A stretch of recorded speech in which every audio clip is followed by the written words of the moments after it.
Hello viewers, welcome to the channel.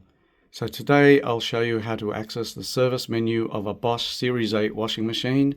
My particular model is a WAW3260AU. Now we'll first run through the steps and then I'll show it in action.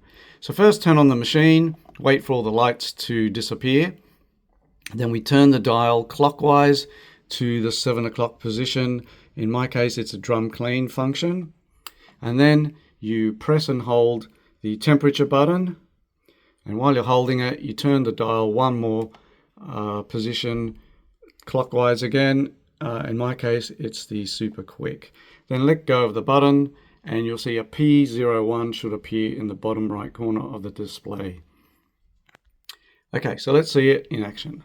Turn on the machine, wait for those lights. We count 1, 2, 3, 4, 5, 6, 7. Go to the temperature, hold the temperature, and turn it 1. And we have our P01 in the corner. So that's the first test.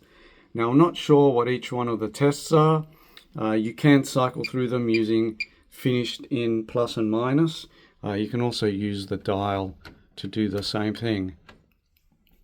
Now I do know that P16 for my model will test the IDOS system, so it'll run the it'll dispense some detergent and then it'll dispense the fabric softener, and that is useful if you think yours isn't working. I had to get my dispenser drawer replaced and it wasn't that cheap either. Now once you select the program you want to run, you press the start button and let it run through its process. And once it's finished, just turn off the machine, and when you turn it back on, it'll be back to its normal operation. So that's pretty much it. Well, I hope you found this video useful. Thank you for watching, and we'll see you on the next one.